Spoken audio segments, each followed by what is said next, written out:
Hey everyone. So, yesterday, Tasha's Cauldron of Everything came out. Of course, it took till today for me to get it, so today I kind of just want to talk about everything. The Tasha's Cauldron of Everything. While I was waiting, after reading it, I did realize one of my friends has Tasha's D&D Beyond, so I could show you all, so that's good.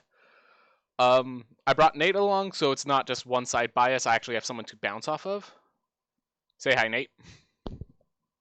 Hi. Alright, so we were talking about we're going to stick to character options right now and just kind of bounce around to what we're interested in. The very first thing that comes to mind is I want to talk about some of these origin customizations. The reason I want to talk about these is because these are probably going to affect all players that even don't use the book, because I think these options are now available without if you've ever played Adventures League, most people don't care about that. But I think they just stated that these customize your origin options are just legal no matter what your +1 is with PHB +1. Obviously, go talk to Adventures League about that, but I'm pretty sure that's what the case is. So, the first ones, so let's just go through. So all these origin things change your racial abilities. So the first thing is your ability score increases. You could switch them around. So example a lot of people use is if you're a mounted dwarf, instead of getting 2 strength, 2 constitution, you could get like 2 dexterity, 2 intelligence, or something like that. Half elves, you could have +2 in wisdom and +1 and 2 of your choice. That sort of stuff. Languages, which is just if you're a dragonborn, you don't specifically need to speak Draconic. And proficiencies, which, well, we'll treat this as 3 different things, and proficiencies will be the second. But let's just talk about ability increases for now. Just ability increases. Nate, I want to get your opinion before I start tirading onto this. I mean, the mechanical implications of this are huge, huge for all this. I mean, it's going to, we've all seen the guides.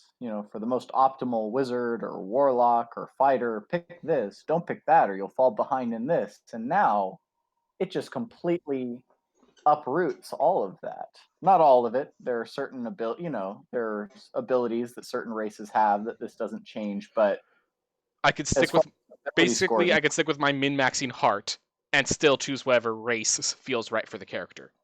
Which is fun. It's fun. No, I think it's a good thing in the majority. Are there any downsides you foresee with this change? So a few races are not designed for the ability score increase changes. The most immediate thought is Lizardfolk, which part of their weaknesses was that a lot of their abilities have to deal with dexterity and strength, but their bonuses are to constitution and wisdom. By suddenly, now that you could get someone who just naturally has like mage armor that also has a +2 to dexterity, or you can get someone with a natural attack of 1d6 piercing that also has the bonus action to get a bite in for temporary HP that has a +2 to strength. Lizardfolk, I think, is the extreme example. I'm sure there's a few others that haven't come to mind yet. I'm currently looking into one. Let's see, the half-orc, they have savage attacks. It has to be with melee weapon attacks, so never mind about the half-orc. I was thinking, like, if you can crit with a spell, if you can roll additional dice through that. But yeah, mostly... I understand the reasoning, where they say a lot of the ability score increases flavorfully are kind of meant to be based off of your character's lineage. And if your character has a different or a unique lineage, different from most of their race, it wouldn't even really make sense for it to have the standard ability score increase. So I like that from a roleplay aspect. Yep. Definitely love the flavor of it. They did well with that. And I think, generally speaking, like, this is a good thing. Like, I will state, generally speaking, this is great. I'm really glad. There's just a few things that's like, oh, you're playing a Lizardfolk. Heh. Do you mind if I put some limiters on you? You know? Like there's just a few races that are not designed with this in mind. I think generally speaking we'll be all right, but there are honestly it's just Lizardfolk. That's the only one that keeps popping into mind. I'm sure there's others in Guildmaster's Guide and stuff, but generally speaking, yes, I love this too. Certainly. I like the proficiency swaps. Yep. In there. Let's get to that second, and let me introduce it real fast. So first of all, the languages, as I was bringing up, all this basically says is if it says you start with Common and Draconic, you get to say Common and Orc, or Common and Sylvan, like whatever fits for your character. So that one's just kind of their own theme. And then proficiencies. So if you get a skill proficiency, you could trade it for any other skill proficiency. If you gain an armor proficiency, you could get trade with a simple or martial weapon. Simple weapon for any other simple weapon or tool. Martial weapon for any simple martial weapon or tool, and tools for other tools or simple weapons.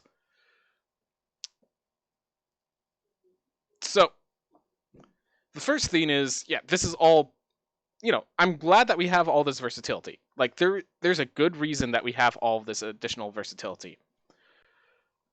Again, here there's an obvious example of something not balanced around this. Armors. The only characters that get armors are like mountain dwarves, which, like a perfect example, the mountain dwarf is designed to get medium armor because it has the ability score increases that encourage the classes with heavy armor to make that ability negligible, so that extra +1 to strength is necessary to make them on curve, online with others. Suddenly they get an additional weapon or tool. Their additional weapon proficiencies get into additional tools. Basically, you become an artificer by playing a fighter. That's a dwarf.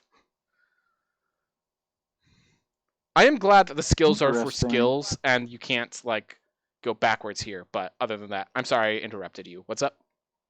No, it's just I like, I mean, with confusion and non-specific rules, it allows for, people kind of trying to, things slip through the cracks, Oh, well, if I can swap this simple weapon, maybe I get proficiency. Maybe I get, a tool or this or that. And it's like, well, now we don't have to wonder what equals what. Now it's you can swap a skill with a skill, armor with a simple martial weapon or tool. It says if you don't like this particular part of your even of your background or something that your class allows, it's like, okay, well, how do I, if I don't want this for the sake of either my class or my background or the way that I want this character to be, if it wouldn't make sense for me to have this proficiency, balance wise, what can I swap it with that would be fair? Is there a rule written? Well, now there is. Now we have this little handy table where if you want to swap a martial weapon, you can have I don't know why it says you can swap a martial weapon with a martial weapon. Or you can swap. And this is the big theme. This is one of the concerns. Like, if you want to be like a ranged dwarf, you can switch out your warhammer for a longbow, which might lead to some unintentional. This is why I'm saying that there's some unintentional strengths. The dwarves and elves become a lot stronger as races thanks to these changes. Now, again, like as you were saying, like some things are going to fall through the cracks. Generally, I love that they're allowing all of this stuff. My main concern is things fall through the cracks. Martial weapon for martial weapon is, yeah, a long sword for a long bow for a whip for a warhammer, whatever it is. Gotcha. Okay. And I mean, doesn't this put some races at significant advantage over others? Like, precisely my issue. Like a mountain dwarf, it gets 4 ability score increases, and now you can just pick whichever ones you want. Yep. So here's an example of what this allows with a mountain dwarf. You can increase your dex by 2. Like, let's say your let's choose, let's say sorcerer, or yeah, let's say, I'm trying to think, sorcerer, warlock, something that's like more spellcasting focused. Yeah, let's go with just for now, let's go sorcerer. So you can have your 2 buffs be to dexterity and charisma. You have medium armor proficiency through this, so you don't even need the eye of dexterity. You have proficiency with a longbow. You have proficiency with like basically whatever you have a proficiency with longbows and rapiers. You're not using strength-based weapons anyways. Longbows, rapiers, and whips if you want it as well. Then you have whatever whatever tools you want. This includes thieves' tools because any tool is equal. And you have 4 ability scores with all of these benefits,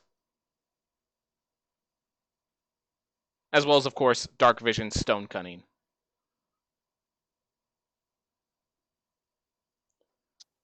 Say we couldn't swap those for other things. I mean, currently we can't. Currently, dark vision and stone cunning are set. that's true. Yeah. But yes, that is a good explanation. We might allow switching later on. But yeah, generally speaking, it's a good system. I'm glad it exists. Some things fall through the cracks. I think martial weapons for any other martial weapon is one of those cracks that they broke. Trade martial weapon for a simple weapon or a tool is fine. Trade martial weapon for another martial weapon means that the races that get martial weapons as part of their equipment often act like they have martial weapon proficiency without needing their class to have martial weapon proficiency. Gotcha. Because, yeah, if you want a rapier, a whip, and a longbow, you probably don't want the other martial weapons. If you want a longsword, a warhammer, and a greatsword, I mean, once you have one martial weapon that does what you're trying to do, you don't really need to switch between weapons unless you found, like, a +1 warhammer and only one person could equip it. But usually DMs are pretty lenient on giving you the weapon you're looking for. So they're cool generally. precisely.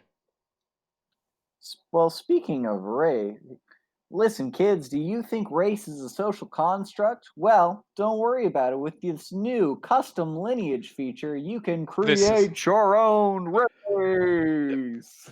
So this was the last thing I wanted to bring up. I was keeping it hidden until the end. Basically, I'm going to read through this. This is basically the variant human with a few additional things, and you just flavorfully, it's whatever you want it to be.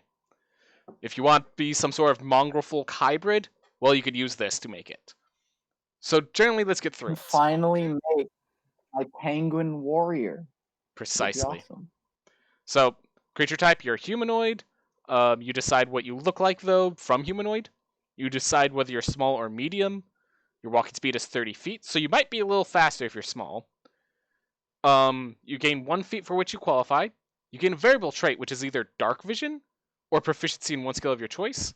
And I did skip one thing. Your ability score increases. You choose 1, which increases by 2. This is the one spot that I'm like, maybe this should have been 2 ability scores by 1. Because as is, this plus feat is the one place where you could get a +3 to ability score at level 1. Using point buy, you can now have an 18 in any ability score of your choice, which beforehand was limited. It was something you could not do no matter what.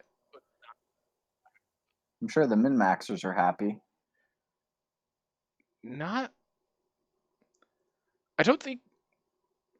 I am a bit of a min-maxer myself. I will say that. This is the thing that I'm like, that was I think this was a mistake here. Like, I'm more than happy to take the variant human and say the variant human has the option of dark vision instead of a skill proficiency, and now the variant human is any race that you're trying to do. I think that generally is a good idea. This is going to create edge cases. Just this ability score increase is going to create edge cases.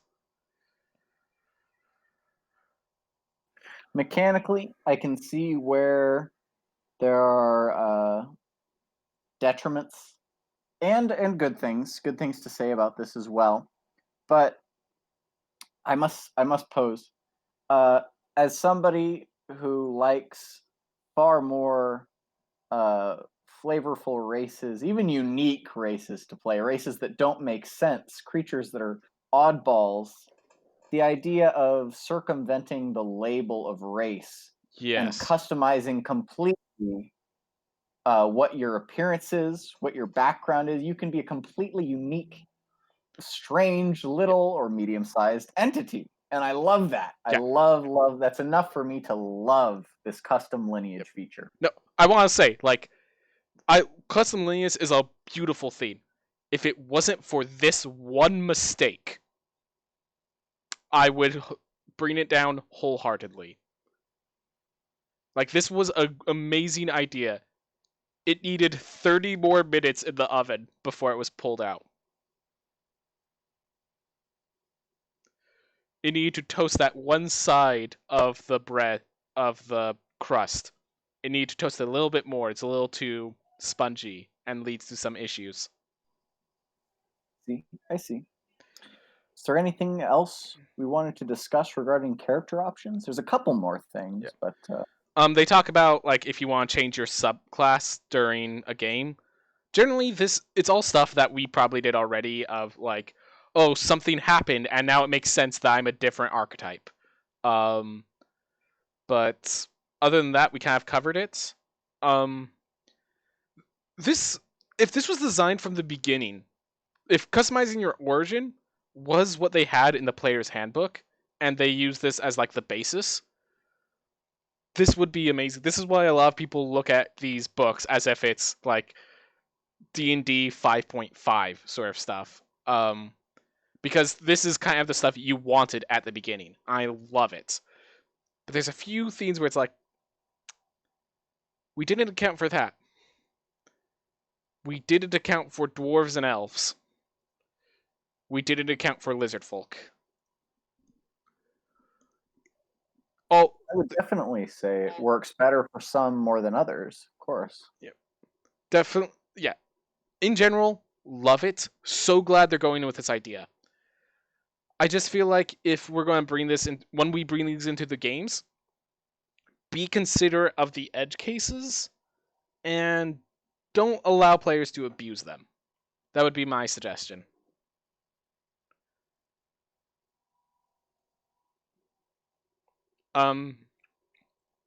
With that, I think I've said everything I need to talk about character options.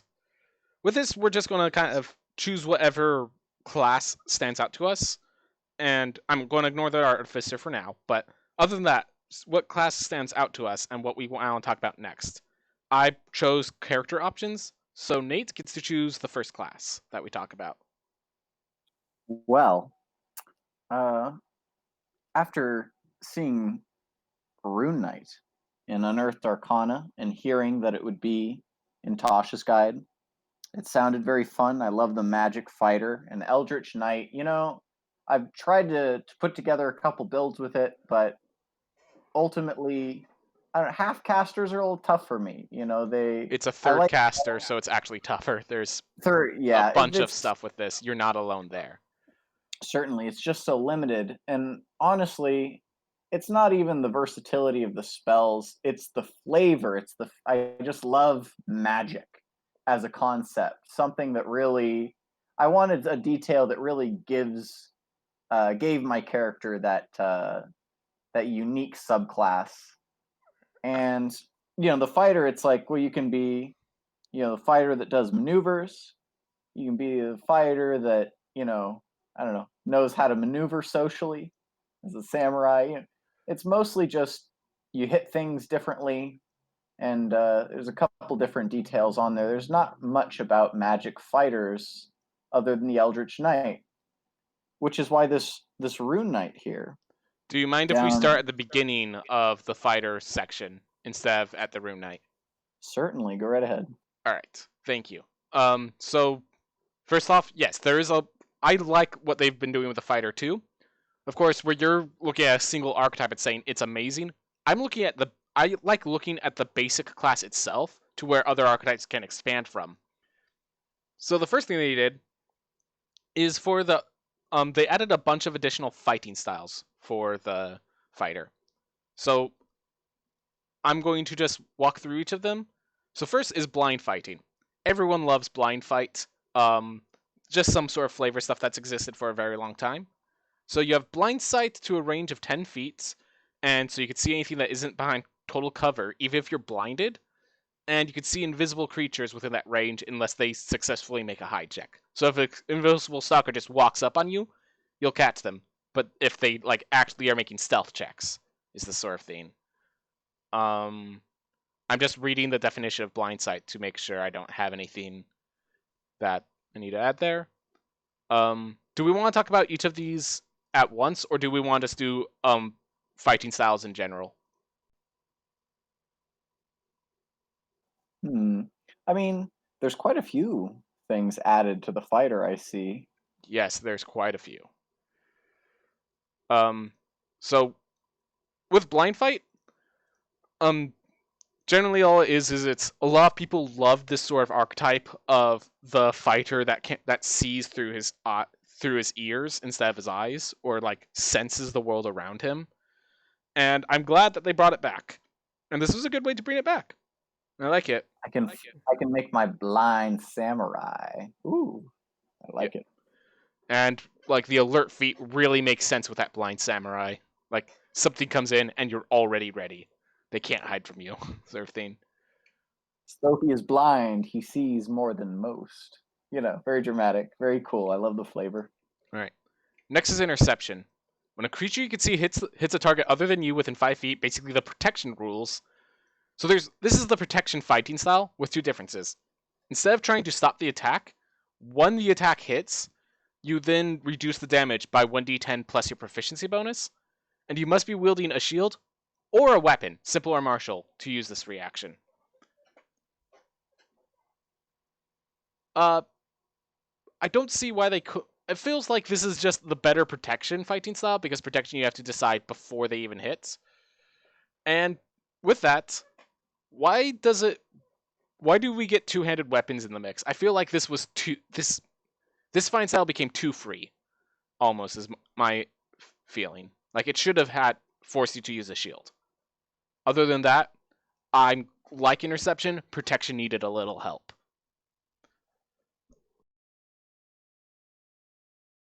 Anything to say, Nate? Certainly. Not so much on Interception. It just seems like a decent one. I could definitely get some use out of it depending on the build. What do you think of its comparison to the protection fighting style? Let me think. And by think, I mean look up the protection fighting style, because I forget exactly what it is. Hang on.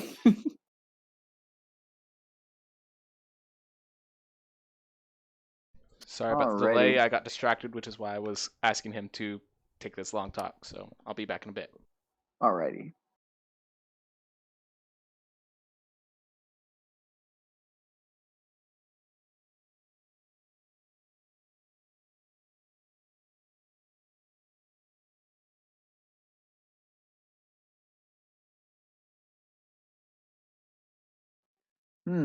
You still there? Yes, yes. All right. So, sorry, I was busy with something else. Protection fighting style is, basically you have protection, you have to have a shield, and you can use a reaction to impose disadvantage on an attack roll for a target within 5 feet. I picked this one. I actually picked protection on a Goblin Cavalier build because it's, priority for me on that build was to protect my mount. And you didn't have time for mounted combatant? I tried a couple of different ones, but I wanted to see how protection would work. Whereas interception, I mean, how would you say imposing disadvantage compares to reducing damage? I think the more important thing is that protection you have to declare before you see if it hits or not. Interception you can do after you see that hits. I think that is what I look at mostly. The damage, I will state because it only scales by proficiency bonus, not level or anything. It's the scale ends up dropping of interception as you get later on. But with protection, you just don't have like there are too many attacks coming through often for protection to be worth much as you get later on. So I still think interception at least interception you guarantee does something. Which with protection, you might use it, and then either the first attack missed already, or it hits despite the disadvantage. That's my main issue with protection. Something I noticed on this, and as we continue later in this edition of Ben Talk or what have you, and while we analyze Tasha, something I noticed skimming the book is that it's proficiency bonus. We're adding proficiency bonus. Oh, and this yes. is kind of a theme. This is Tasha. a major theme in Tasha's. And you know what? Every time proficiency bonus comes up, let's talk about if this was a good use of proficiency bonus. Yeah, because they're definitely shifting from modifiers, specific stat modifiers, to proficiency bonuses in a lot of different abilities and things like that. So let's first talk about what it means to use proficiency bonus instead of a modifier. So obviously the first one is it means you don't have to scale that specific ability score super high to use the ability to the same influence. So that's a good thing. The bad thing, no matter how much you multi-class, proficiency always scales. So if you add it to the wrong ability, you could end up having just a powerhouse, a multi-class powerhouse, where they get everything they wanted without having to scale. Example I used is the Hexblade's Curse, which adds your proficiency bonus to all your damage rolls, which just mean, and the problem is that's at level 1, which means that you just take 1 level of Warlock and then 11 levels of Fighter, and suddenly you get 1 Hexblade's Curse, and you make 3 attacks, each with a +6, like eventually a +6 to their damage rolls. Yeah, that definitely, it beyond encourages a dip. It's like, yeah, and that's before Action Surge that those 3 attacks come in. Like, so that was an example of proficiency being done poorly. I think example of proficiency being done well is, I think the example I have is where you don't increase the scale, you increase the consistency. I have a bunch of examples that occurred in the Unearthed Arcana, and as we hit them in here, I will bring them up. With Interception, so here's the thing, because of the numbers, I feel like Interception, having proficiency bonus, was less of because it balances things or works. I think doing proficiency bonus here was more of we don't know if you're going to be a strength-based combatant or a dexterity-based combatant, and proficiency just covers both. It works. Do you think that the caveat that you must be wielding a shield, a simple or martial weapon to use this, do you think that might, tone it down, balance in any way? I just wish it was shield. I don't think it actually really affects balance. I just don't really like the idea of, like, I feel like if you're trying to do an interceptor, you're trying to be a protector, you should need protective combat gear. With this, like, what I'm saying is, this is your fighting style. This is how you fight, and you're distinct by being a protector. If you're just wielding a massive two-handed maul, what makes you a protector? Like, I feel like the fighting style should define you in a way, and like this is my issue with my one issue with blind fighting is it doesn't affect your weapons or your fighting style at all.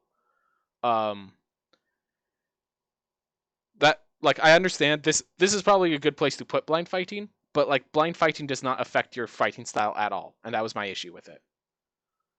Maybe if they made this a feat with a much higher range, but yeah, I don't know how to balance blind fighting, but like it basically blind fighting's in here because there's no other place to put it as far as I could tell, in my opinion. And it was something that then it needed to be somewhere. Blind fighting could not just not exist for this long in 5th edition. I agree. In other words, what I'm saying here is this isn't a balance issue, this is a flavor issue for me. I don't like the idea, like if we scroll down here, I don't like the idea of this big sword Typhling being able to protect his allies better than this guy with a shield on his side. Like, if you're going to be part of a phalanx, carry the Spartan shield. Don't enter the phalanx with does it even have to be a melee weapon? Yeah. No, don't join the phalanx with a freaking longbow. Yeah. Like, you know, this person, the protector, has to wield a shield. This is kind of an advanced protector. He has a blowgun and a net. Like, oh my gosh. So oh my goodness. That's a funny image. Yeah, so this is a flavor. It's not a balance issue. This is a flavor issue for me. I don't think it's actually going to cause many issues, unless you start doing multiple fighting styles. So I'll just say this real fast. I don't want to get into feats right now, but like there are feats that give you additional class features, and one of them is an additional fighting style. Add that with champion, and interception is basically my great weapon master now also has interceptor because it needed more, and then let's also grab protector because it needed more. We'll go down that rabbit hole when the time comes. Precisely, it's not a rabbit hole to go down now. I don't like this is not. I want to be clear. Where the others I had, so this is kind of funny because the previous theme I was talking about how it was, a flavor win but a balance issue. This is a balance win and a flavor issue. So, All right, let's move down from there. Superior technique. I'm just going to skip through this and say you get a Battlemaster maneuver and a Battlemaster superiority dice. I think the feat is called Martial Adept, but you only know one maneuver instead of two.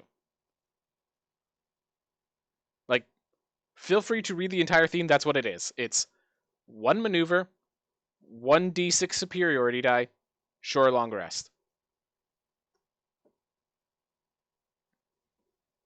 Interesting. Very interesting. I should also note, unlike the other classes, this superior technique is only available to the fighter. You will not see it in Ranger, you will not see it in Paladin. And it's worded pretty much the same. It's worded pretty much the same as Martial Adept, except you get one maneuver, of course. But that as well is a DC equal to 8 plus proficiency bonus plus strength or dex modifier of your choice. So the same as Martial Adept there, I believe, with this superior technique. So with this, I'm going to compare it to Martial Adept. I never took Martial Adept unless I was planning to become a Battle Master, or was already a Battle Master. Superior technique feels very much the same. You take this because you're planning to become a Battle Master, and you want to be more of a Battle Master. I will give one exception. Superior technique plus Martial Adept might be viable. You might be able to do superior technique, Martial Adept, and then do some other archetype, and have that. Well, that's pretty straightforward. Not too much to say about this one, I think. I do want to say that superior technique plus the Martial Adept feat might actually allow a lot of versatility of bringing the Battle Master archetype into other fighter archetypes effectively. And I actually really like that. So, because that would be 2 D6s, which recover on short rests, and 3 maneuvers. I think that's enough to justify it. Right. Thrown weapon fighting. So you draw a weapon that has the thrown property as part of your attack you make with it, and when you hit with a ranged attack using it, you gain a +2 bonus to the damage roll. Basically, it's the same benefit of Duelist, plus make thrown weapons actually useful with the extra attack feature. Which I did not realize. Does it make throwing weapons Does it make a thrown weapons build viable, do you think? So here's the thing. I thought this this last part here was, or this beginning part was already a part of the rules. Yeah, me too. Let's be honest. Yep. So what this is it's basically a ranged duelist. One thing that you're going to have to deal with is that I think, yeah, okay, so first off, I think if there's an issue with viability of the thrown weapon fighter, it's more due to lack of throwable weapons. Like, you still use the simple javelin instead of like the martial trident with thrown weapons, because javelin just works better. It's basically the same damage, like, unless you're two-handing it. That being said, and this is actually the feed that I think makes this useful. This is a +2 bonus to the damage roll. This is the benefit of the duelist, but you don't have to be forced to use one hand. You can get this +2 bonus with offhand attacks. So you could be like a dagger thrower, and you could get the benefit of duelist and then the offhand attack for another D4 +2. Basically, you could be a ranged dagger master, just with the extra attack feature. That's a +6 on damage outputs by going back and forth with that.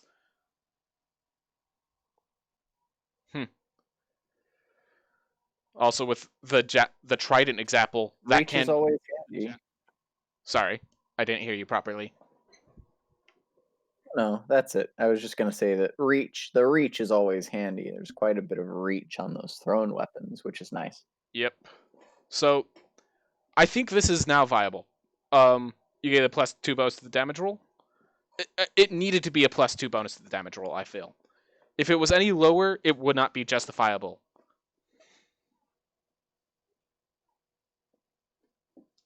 But I like this. There's a lot of consideration in these. Even if they don't always 100% hit the mark, it's clear that they've been working on these for a long time. There's a lot of thought put into each one of these. And that's another theme that we'll notice going forward in the book that I've seen. all right, so I'm trying to read Duelist, and this is kind of a weird implementation. So, when you are wielding a melee weapon in one hand and no other weapons, you gain a +2 bonus damage rolls with that weapon. Are you still technically wielding it as you throw the weapon?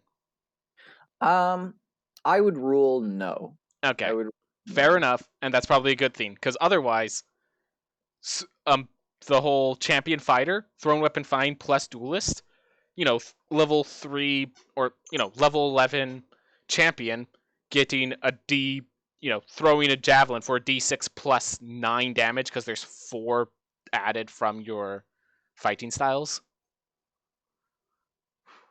So yeah, as long as you can't combine duelist with thrown weapon fighting, I think it's perfectly fine. Seems like you can't.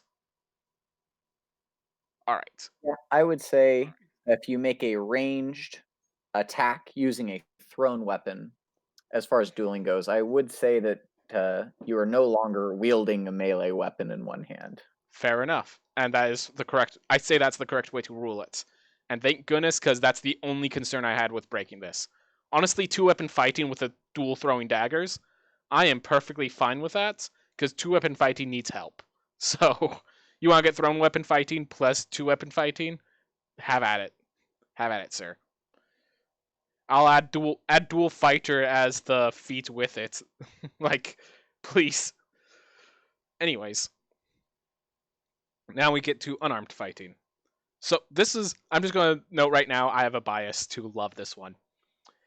Your unarmed strikes can deal bludgeoning damage equal to 1d6 plus your strength modifier on a hit. If you aren't wielding any weapons or shield when you make the attack roll, the D6 because of the D8.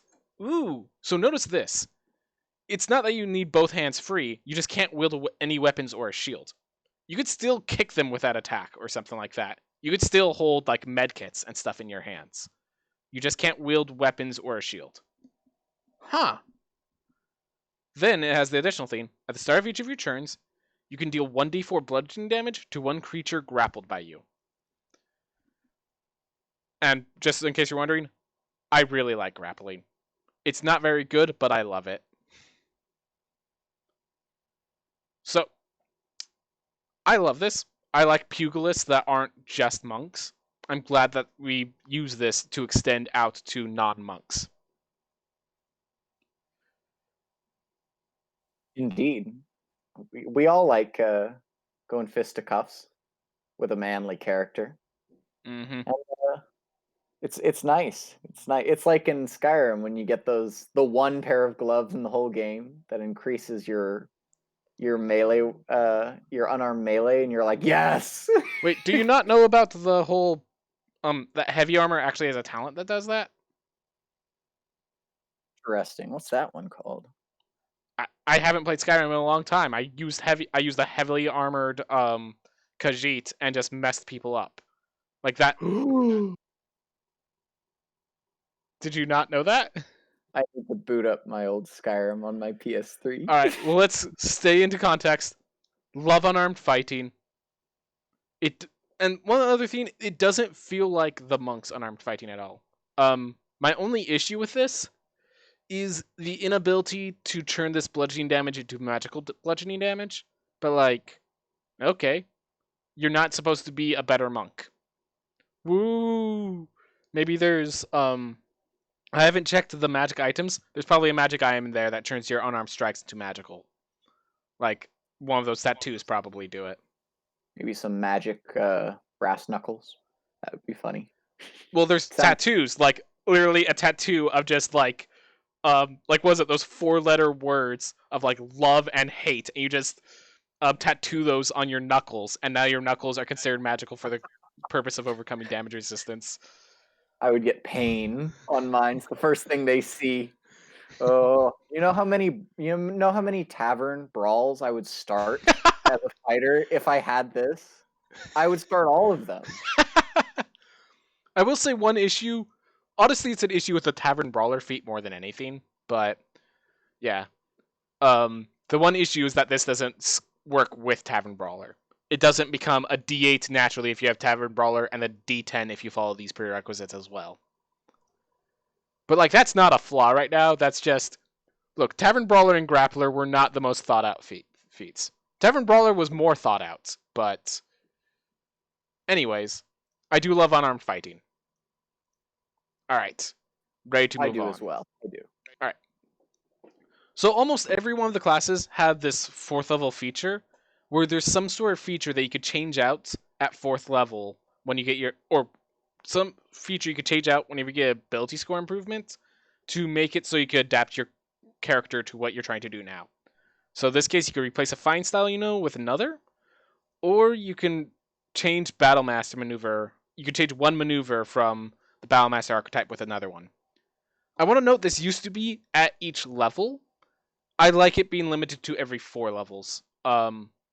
Specifically with a fighting style. These maneuvers could have been every level, and I'd be fine. But like, you should not be able to change out your find style so easily on a whim. You should be able to change it, I think, once every 4 levels effectively, or actually there are 2 points where you only need to go 2 levels with this class, but I think it was interesting because this seems super helpful. I do like the limiter on this, but it's something that I could also see a DM shrugging off if if his campaign were one suited for it, and I wouldn't see too much harm in that depending on the campaign. So I see good things about this. Yeah. So all I was trying to get with this, if you read the original Unearthed Arcana that was talking about these versatility abilities, my issue with all of the versatility abilities were they were too free. Like, for example, the changing of spells for the sorcerer was per long rest. Like, no, that's the thing that makes you distinct from a wizard. They can do a long rests. You can't. You have to get levels. Like, so having this change, like saying 4th level, every ability score increase is our changes. Like, that's good. That allows us to do more impactful things like fighting styles without the break of, without making the sorcerer and the wizard not feel distinct anymore. So I do like where they chose for versatility. All right. So now we have some maneuvers. So since we have the new superior technique, which with martial adepts means we're going to see more maneuvers, and this is a unintentional buff of the battle master, giving it more options. So I'm gonna lump these into some of these into each other. So the first ones I want lumped together are ambush, commanding presence, and tactical assessment. So ambush is whenever you make a dexterity stealth check or an initiative roll, you may expend a superiority die to the roll as long as you're not incapacitated. Commanding presence is basically the same thing except with intimidation, performance, or persuasion checks. And tactical assessment is the same with intelligence or with investigation, history, and insight checks. So I like the idea of this. I'm not sure if I'm okay making the Battlemaster capable of so much everything. Like the commanding presence, this feels like something that like this doesn't the samurai have like their 7th level feature do this kind of? I believe so. Yeah, the samurai has a number of social boons that they have as part of their subclass. Tactical assessment I think does fit the Battlemaster, but I would like I feel like by adding these, we're kind of limiting the archetypes of others. At the same time, we're making this available to all archetypes. I think overall it's a good thing. I think it is a great thing. Maybe, yeah, like, you know what? Let's just get a samurai with commanding presence as well.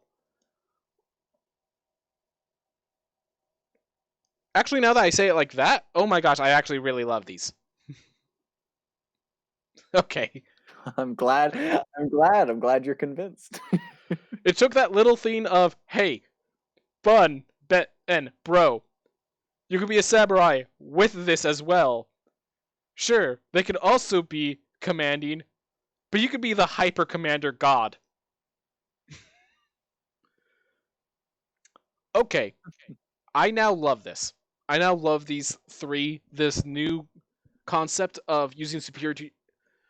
And that's another thing I need to bring up. Superiority dice outside of combat. Like, you're not. When are you going to be using a history check in combat?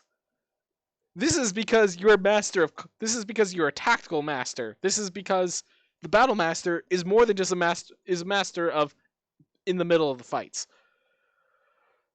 and it does cost the maneuver position. So like, yeah, there is the issue that makes the Battlemaster more than just the Battlemaster, but then you just look at spellcasters, that they're not always just blowing things up on the outside. Like, this allows the fighter to do something interesting outside of combats, other than more combats. I mean, there's almost a danger to this versatility There because is. I'm not if denying that. if you, I mean, this is for if you want to do it all yourself. These run the serious risk of a character not relying on their party at all. Hold Just up. do it at all. Disagreement.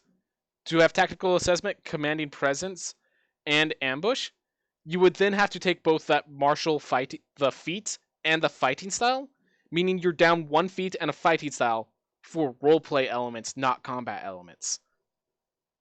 It's not giving you expertise. You would need to take another feat for that, and suddenly you're not as much of a fighter as you should be. Because you're lacking a fighting style, because it's all mixed up in abilities. You're lacking you're a feat down because you used it for more of the actually 2 feats down at this point. Yes, it allows the fighter to be more skill focused, but comes at a cost. You know, would come in handy depending on, you know, your campaign or your character, of course. It's not sudden expertise. It doesn't step on the toes of the rogue. I like it a lot. Also, yeah, ambush is definitely like I think ambush was the best, most well done one, where it's the two skills line so much with combat that it's basically a combat skill. Like one is initiative, that's just flat combat. Okay.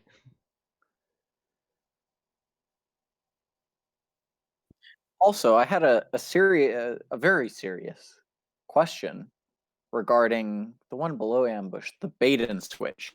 Yes. When I read it, immediately I had something come to mind, a specific situation which I might use. Let me just. Yeah, let's read When it you're real within fast. when you're within 5 feet of a creature on your turn, you can expend 1 superiority die and switch places with that creature, provided you spend at least 5 feet of movement and the creature is willing and isn't incapacitated, doesn't provoke opportunity attacks. So, if I'm riding a horse, can I swap places and put him on my shoulders? Hold up, let me. The idea is it's switching places with. So you ready? So you ready? I don't think you can put them on your shoulders, but I think you could have them mount your horse in your place. Huh. Interesting. You switch places with that creature. Well, I'm sure there's lots of there's lots of fun scenarios that the bait and switch could bring out. I think it actually. Okay, wait. What happens if you switch places with your horse? You piggyback him. You piggyback. Oh my gosh. Somebody's got to make a meme out of this, please. Oh my Please. gosh. I never thought about using this with a mount. Well, because when you have a creature within 5 feet and you can either block for them or take damage for them or reduce damage for them. That's where my mind goes, because I like the Cavalier. But like to add one last thing places, to this. The cool part about this, once you do the switch, you roll superiority die until the start of your next turn. You or the other creature, your choice, gets a bonus to AC equal to the number rolled. So this is a protective maneuver, and you could protect someone else with it, which is really cool. So bait and switch is really cool because it's like, oh, your wizard got caught out of place, so you switch places with your wizard. They can now run without provoking opportunity because you're in that range, and they have a plus 4 to their armor class for the turn, which could save their butts. So bait and switch is a really good maneuver. I did not think of this crazy on a mount situation where, oh my gosh. So you ready? One step further. Your mount moves with you on your turn. You might be able to bait, depending on how the DM rules it, you might be able to bait and switch and have the mount finish its movements while after you had them mount in your place. What would that even look like? I mean, it's a bait and switch. Suddenly you're dealing with a wizard. The horse rider suddenly does like a spin, dirt kicks up, and as you go to swing at the wizard, you fight a shield. As the wizard's screaming, riding onto the back of a horse, galloping off in the distance. I would be very afraid, personally. This is a master of battle, sir. You have just challenged a master of battle. He's a true master of the bait and switch. So I will say, I think the intent is that your wizard would switch places with effectively your horse, as the two of you switch. But mechanically speaking, what? So do you ride the wizard if the wizard's? Oh my. No. I'm saying that you and the mount become a single entity. I think that's the intent. But I like this idea better. I'm just gonna be flat out. I like this idea better. I like rules as intended is I think you switch places, like you and the horse are one entity. Rules as written, this is beautiful. Oh my gosh. So you switch, suddenly you're no longer mounted and they are. I need to look more into mounted combat. I'm not ready to do that right now. Are there any other maneuver options you particularly wanted to talk about there? So let's get to the rest. because like every single one of these I like. I'm just gonna be blunt. I like every one of them. Embrace. When a creature you can see moves into the reach into the reach you have with the melee weapon you're wielding, you can use your react to expend one superiority die and make it attack immediately. So basically, you threaten opportunity attacks as they enter your reach instead of as they leave your reach. This with like Sentinel and Polearm, like this with Sentinel, basically does the Polearm Master Sentinel trigger 1 feat early. So you get Brace early on. You just have a Polearm, Sentinel, and yeah, you could get that as early as, let's see, Human taking the feat Sentinel, Fighting Style taking Superior Technique for Brace. You can basically have the Polearm Master once per short rest at level 1. Wow. And then as you get to higher levels, as you get your ability score increases, you just switch out as you find necessary. Switch out your fighting style as you become a battle master. Like, so Brace is strong. If anything, I'm worried Brace is a little too strong. It's like Riposte, but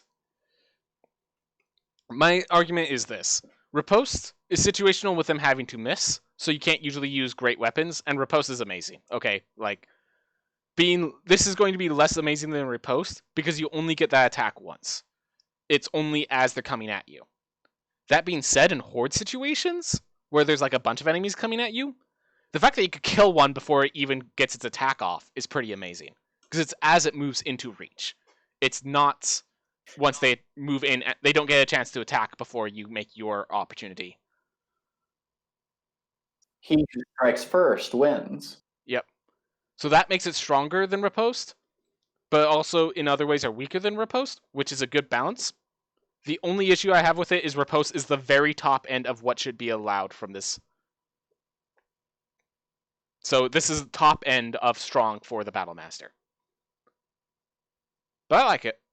I think it's a cool way of doing it. Yeah. Alright. So Grappling Strike. This is the one I love. You hit a creature with a melee attack. You spend 1 superiority die and try to grapple them as a bonus action. Add the superiority die to your athletics checks to actually grapple them instead of to the damage. This is why this Grappling Strike is why your unarmored fighter doesn't need the Tavern Brawler feat. The one issue I have is that this means the Battlemaster Brawler, the Battlemaster Pugilist, does not get anything from Tavern Brawler except maybe consistency, so you don't have to spend superiority dice. But then you should just take Martial Adept to get more maneuvers and more superiority dice.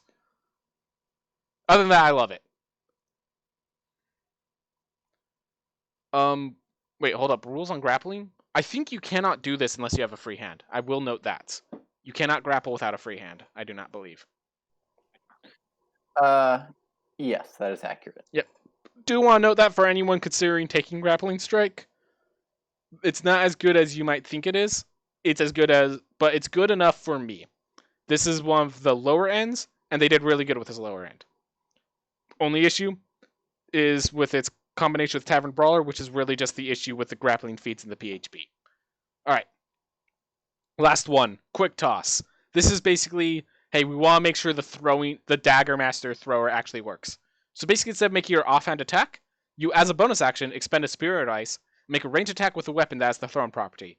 You draw the weapon as part of making it. If you hit add the superiority die to the weapon's damage roll. So basically, instead of throwing a bunch of daggers, you instead throw a bunch of javelins, and on the last javelin, you add your regular weapon damage die. So Quick Toss is just making sure your throwing master works. That's all I really have to say. I think throwing is done I feel like throwing was crippled so much before this that making sure it works like this is perfectly fine. You have to take you're going to be taking the throwing fighting style. So, yeah, thrown weapon fighting. You can't take superior technique. Just like with unarmed fighting, you can't take superior technique. So you have to be a battle master unarmed fighter to negate Tavern Brawler effectively. I agree. So this just makes sure that when you're a battle master. Yeah. Alrighty. With And that, with that, I actually want to jump over. So at the very bottom, they have this interesting theme. So they have a bunch of Battlemaster builds where it's like, oh, you want to be an archer? Here's an example of how you can use the Battlemaster archetype to be an archer. Here's the maneuvers you take, here's the feats. Bodyguard, here's your fight style, here's your maneuvers, here's your feats. And they basically, like, look, this brawler that I was talking about, Unarmed Fighting, has disarming attack, feint attack, trip attack. Why does the brawler not have grappling strike? And yeah, no, you don't take Grappler. I'm sorry, Grappler sucks. Anyways, they have a bunch of examples of like being a different kind of combatant by being a battlemaster. Here's his Pugilist, Grappling Strike. Thank you. But what do you think of them adding this?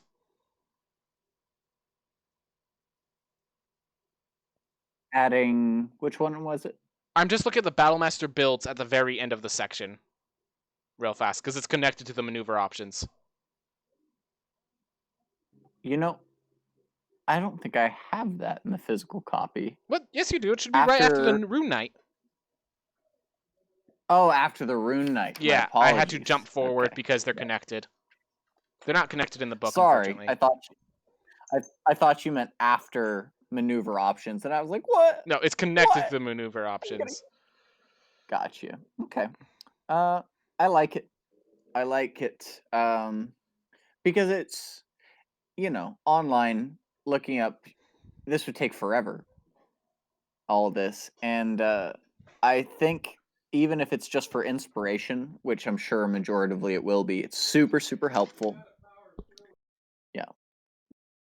I think that's the main thing that's like, hey, for the people that need inspiration, it's great. I like the little blurb at the bottom where it's like, what do you want from this? It's like Gladiator. You've fought to entertain crowds with a how did you say that again? Pugilist? Pugilist, where others rely on steel, you've got your fists. Like, oh yes. And you'd read the little descriptions. Like, if that's what you were thinking of with your character, if that's what you're going for, take a note from this build. I really like it, the inspiration. I do think it's very much a theme that's like newer players will appreciate. It's not something I really need, but I guess the question is how many newer players needed to see that to know you could do that with a Battlemaster? Probably more than I expect.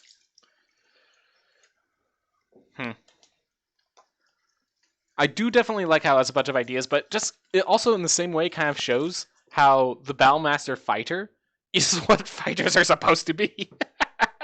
Sorry. Then again, that just makes the adaptive fighting style and martial adept so important as something fighters can also do. Huh. Because, yeah, right here, disarming strike, distracting, the archer right now, fine style archery, 3 maneuvers listed, and a feat. So if you also take the martial adept feat, actually, then you can't take the fight. You'd also have to take the fine style feat. Yeah. Technically possible, just 2 more feats. But you could do it as an arcane archer instead of as a battlemaster. Huh. Alright, I think I talked about maneuvers. You want to get into archetypes. Here, I will let you jump ahead to the Rune Knight because I know you want to talk about the Rune Knight. Yes.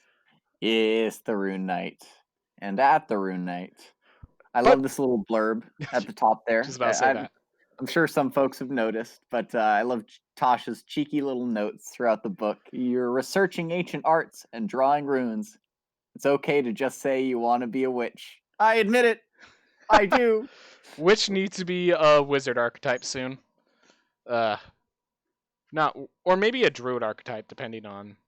No, it's a warlock archetype. Ooh. Fair enough. Yeah. Well, wait. Does that mean a lava? I feel like each of them could do a witch differently, and cleric could be involved even. Right. Well, what makes a witch? That's a whole different conversation. Usually the curses. Alrighty. Well, All right. Rune Knights. Rune Knights enhance their martial prowess using the supernatural power of runes, an ancient practice originated with giants. Rune cutters can be found among any family of giants, and you likely learned your methods first or secondhand from such a mystical artisan. Whether you found the giant's work carved into a hill or a cave, learned of the runes from a sage, or met a giant in person, you studied from the giant's craft and learned how to apply magic runes to empower your equipment. And what a powerful subclass this is. Yeah. In fact, I'm gonna just state this now. My only issue with this subclass is that it just front loads you with too many abilities at level 3. That's my one issue with this class. Like, I mean, I love the flavor. I love all the abilities. It's just like when we get to all the different charges of the runes, plus the ability to turn giants, like I'm like, maybe this might be a little much. I like it. No, I really, flavor, really absolute win. like Let's it. just be clear there. Flavor, it's an absolute win. Are you afraid of, or was your concern Then again, overcomplication or oversaturation in this build? actually, now that I bring it up, because Battlemaster got stronger, there's probably perfectly enough place for for this Rune Knight. And it's funny whether you're playing sorcerer or ranger or warlock. There's lots of little boons and details, things that you can add to your character. Some more useful than others. Some very handy at all times. Some not handy at any point in time. Let's just be honest. Not everything hits in Dungeons and Dragons, and sadly, whether it's just because it's too specific or it's underpowered. Rangers. Yeah, Rangers. There are certain abilities, certain classes or subclasses that just miss the mark a little bit. And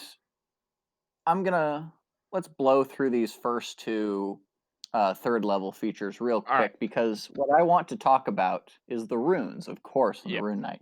All right. So to start, the first, proficiency with Smith's tools makes perfect sense lore-wise, and you learn how to speak, read, and write giant. Makes sense as you've been studying runes, which come from giants. Only thing I'd have is clarify, if you already have giant, you learn another language. If you already have Smith tools, you get another tool. That's it. Yes. Okay.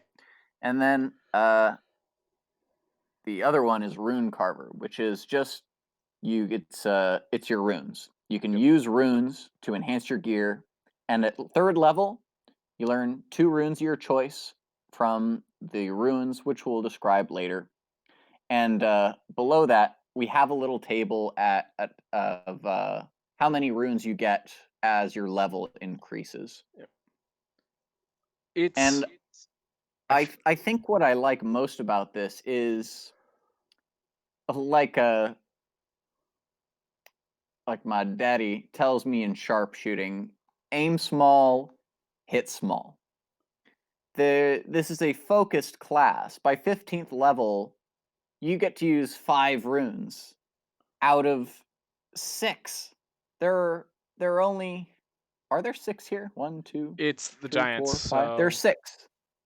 Yes, there are 6 to 1 for each type of giant. Cloud, hill, fire. So frost, where the Battlemaster storm. has like 1,000 different ways to build him, at the end there's only 6 ways to build it. Which rune are you not taking, basically? Yeah, which one don't you want? And even then, but it's also which ones do you want first when you only have 2 options. And it's if we might get into these runes, yes, I think we'll find that they're all handy, yes. Which is a lovely change. Before we do, just a few things that I want to note. So basically, once you have these 2 runes, you just attach them to armor. It's pretty easy to attach them to armor. I don't think that's really a limitation. More of a flavor theme. Any DCs we see are equal to 8 plus your proficiency bonus plus your constitution. So you want to be more tanky with this sort of build. And like we said, we start with 2. At 7th, we get basically it's a delayed proficiency bonus is a good way of describing how many runes you get. And to further support the idea that you should focus on being a tank on this build, and we'll go right back to runes, but the last 3rd level feature, I'll jump over to it. Yep. Being that you learn to become large size, specifically large size. If you are any smaller than large, you become large size for 1 minute. Does not require constitution. It's just a feature of the class. You become large for 1 minute, absorbing more enemies, making people yourself can a take bigger cover target you, in several more ways than one. protecting your ally. You become a bigger sponge is the idea. You become large, of course, unless you're in a room in which you can't become large, like a hall, in which case your size doesn't change. But regardless of whether or not your size changes, you have advantage on strength checks and saving throws. Hint, hint, grappling, guys, in case you want to make sure you're the targets. Yeah. And once on each of your turns, one of your attacks with a melee weapon or an unarmed strike deals an extra d6 on a hit. And you can use this feature a number of times equal to your proficiency bonus per long rest. Ding, ding, ding, proficiency bonus. Let's talk about it real fast. Proficiency bonus is not tied to the power of this ability. It's tied to how often this ability is used. The longevity of this ability. Longevity, that's a great way of saying it. And I love that, because this means you can dip into the giant's might if being a giant is part of your story. But like you're not necessarily the fighter, but you are the giant. So therefore it's important for your story that you're bigger than normal. Now, you're not going to get Runic Juggernaut. We're not going to get the great stature. We're not going to get the abilities that make Giant's Knight stronger without being more of a fighter. But you can dip into this because this defines you. And then you do this defining feature more often. The defining feature doesn't become stronger, it becomes consistent. This is precisely how I think proficiency bonus abilities should be used. Consistency, not power. I love it. I love it. Yes, and I will say, like, I might be building... It's like, the question is, do I build the Pugilist Battlemaster or the Pugilist Runic Knight for these sort of abilities? Also remember the Unarmed Strike ability? It deals a d8 as long as you're not wielding a weapon or a shield. It doesn't say your hand needs to be free. That's important. So you could grab a guy, then grab another guy. Your hands are technically full. You're still kicking them for a d8 of damage. Alrighty. Let's go over these runes. Yep, let's go back over the demonstrate how handy each one is. Different and handy. Yeah, something I think I forgot to mention. Each of them has a passive ability, and then a surge ability, an invoke ability. If we limited the amount of invokes, where it's like only one rune could be invoked, then maybe it does. I didn't read this fully, but I don't think we do. That would have made me say, okay, then like you could only invoke one when you first begin, and then as you get on further, you get to invoke more until... Yeah, at 18th level, this class is fine. It's at 3rd level where I'm like, we get 2 runes which have the passives plus the invokes plus the giant mites. That's where I'm concerned with this archetype. That's it. Well, let's analyze it real quick. Let's explain what these invokes are so that you understand. Gain 2 invokes plus the giant's might at level 3. Just let's put that in perspective. When you finish a long rest, you can touch a number of objects equal to the number of runes you know, of course, and inscribe a different rune onto each object. To be eligible, the object must be a weapon, a suit of armor, a shield, a piece of jewelry, or something else that you can wear or hold in your hand. Your rune remains on an object until you finish a long rest, and an object can bear only one of your runes at a time. And I did explain last time, I did explain before this that yes, the DCs are basically a constitution modifier. And I think the rest is kind of self-explanatory if we want to just get straight into the runes themselves. And just to throw on, if it requires a saving throw, The magic save for the rune is 8 plus your proficiency bonus plus your con modifier, which you will want to be high as your attack build. I do. So I will state, I really like the idea that Constitution is your spellcasting ability score for a lot of these. For what they've been doing with Barbarian, it works for the fighter here too. If I'm not mistaken, it might have. I think it was actually intelligence in Unearthed Arcana, which I was not a fan of because nothing else about this build leans toward necessitates any kind of intelligence at all. There used to be something that incentivized intelligence, but not anymore. I think it was part of Fighter Ranger Rogue. I'll look for it in the Unearthed Arcana. While you continue to talk more. But certainly, we'll get into each rune one at a time. First I already found it. Go right ahead. Got lucky the first time. Yes, it is based on your intelligence modifier, which you didn't like.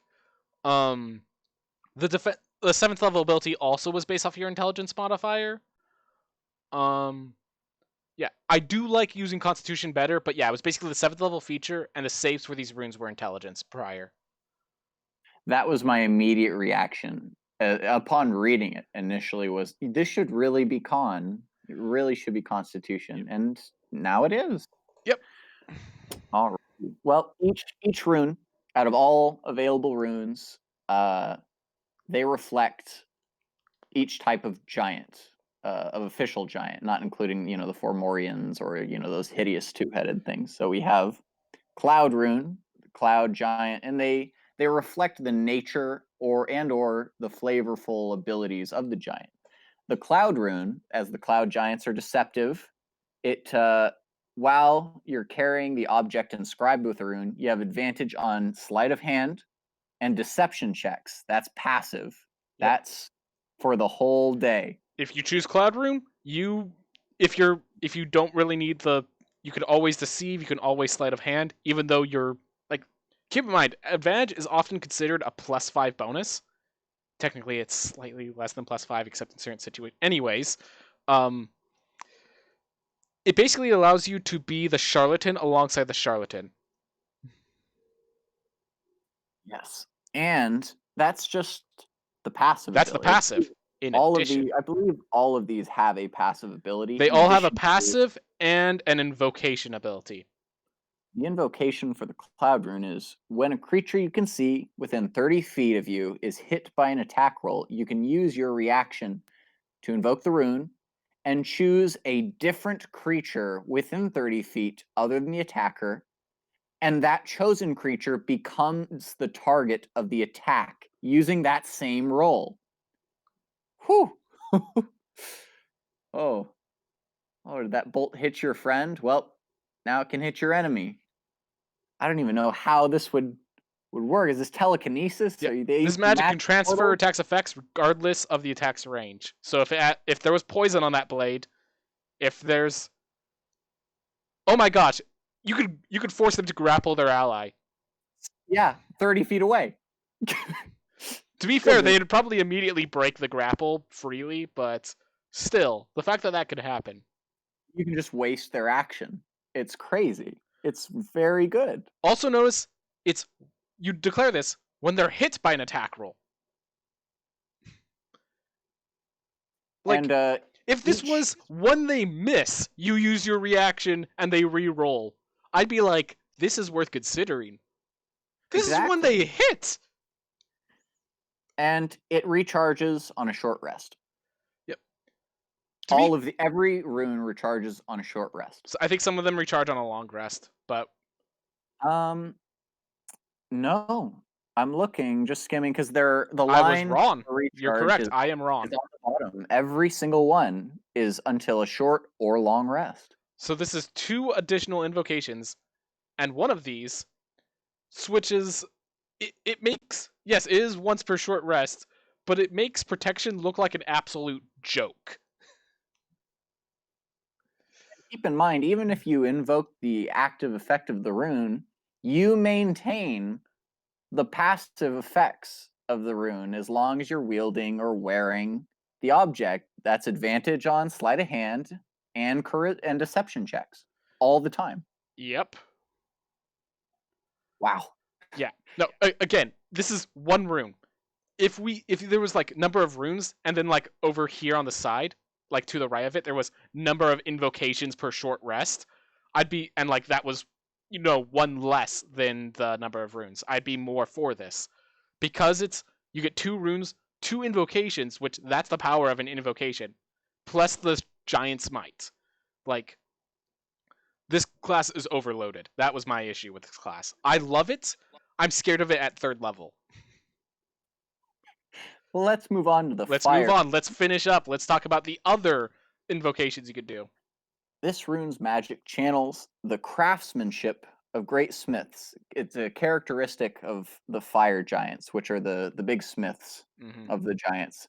While wearing or carrying the object inscribed with the rune, proficiency bonus is doubled for any ability check that you make that uses your proficiency with a tool. In addition, when you hit a creature with an attack using a weapon, you can invoke the rune, this is the active effect, to summon fiery shackles. The target takes an extra 2d6 fire damage and must succeed on a strength saving throw. And again, that's against your rune magic save above. Or it's restrained for a minute. Also, I'd like to just note real fast. I'd like to note real fast, the extra 2d6 fire damage is made before the saving throw. It always deals that damage. Then they make their saving throw. While restrained by the shackles, the target takes 2d6 fire damage at the start of each of its turns. So if they fail, that's 4d6 fire damage added onto this attack.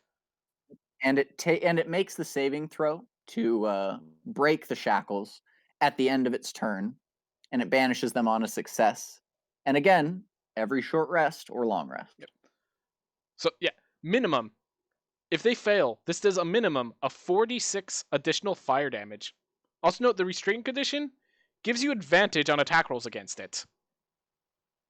Also, if I'm not mistaken, reading this, functions with ranged weapons. That's what I was just about to say next. You can restrain a creature from a distance, like I think there's a thorn arrow spell by the ranger.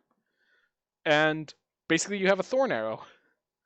Lock him down. Prepare to use that large size feature while they're still locked down over there, man. So already with these invocations, even if you're not becoming the large giant and taking full advantage of your strength, you could build a pretty solid dexterity based rune knight.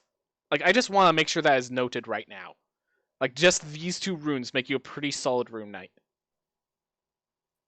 Alrighty. Excellent. And I love that one, the idea that oh my gosh, and if you want to be strength based, just throw a javelin and lock them into the ground. Mm-hmm. I mean, it works with melee attacks as well. Yeah. And you can just punish. Oh my goodness. So much damage. All right. Moving on. The Frost rune. This rune's magic invokes the might of those who survive in the wintry wilderness like frost giants.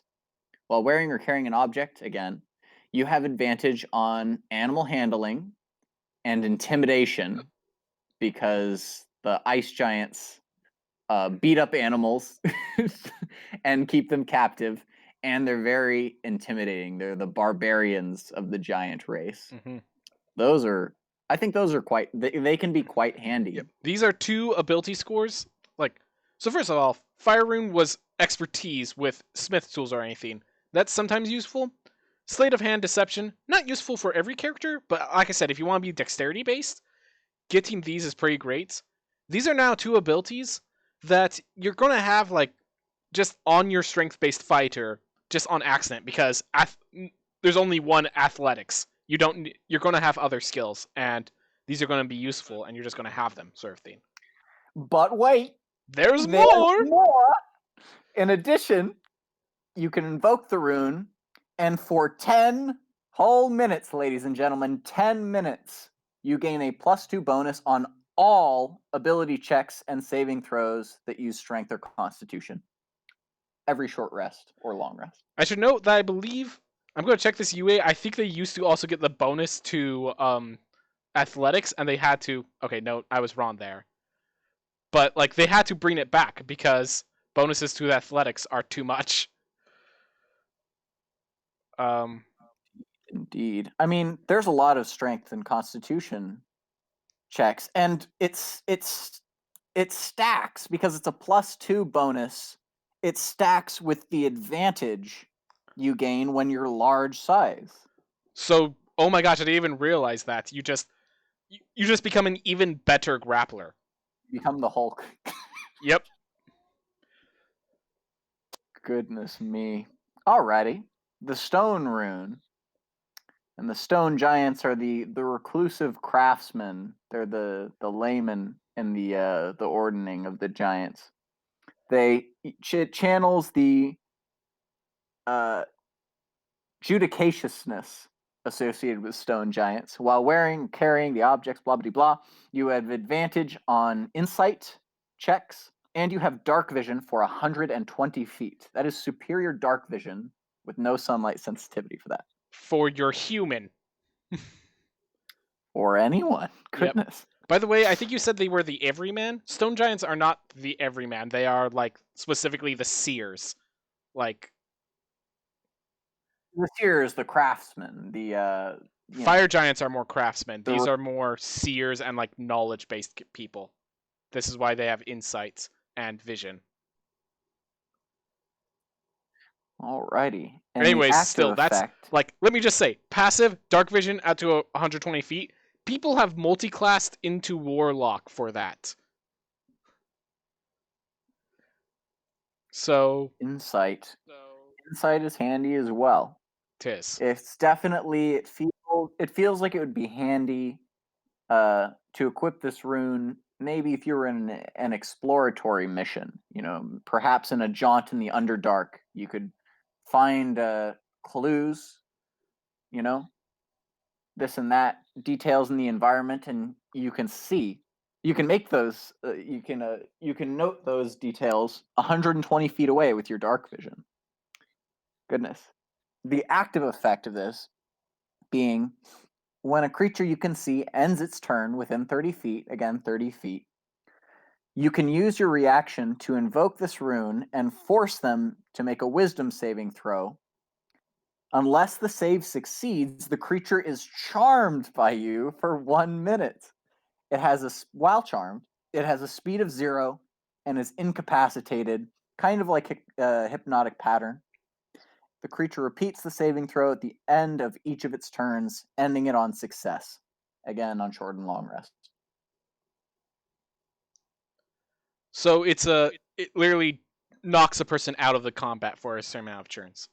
I feel with the fire rune in this, that's some good spacing. You lock down the enemy. With your action, you knock down one guy. With your reaction, you drop down another.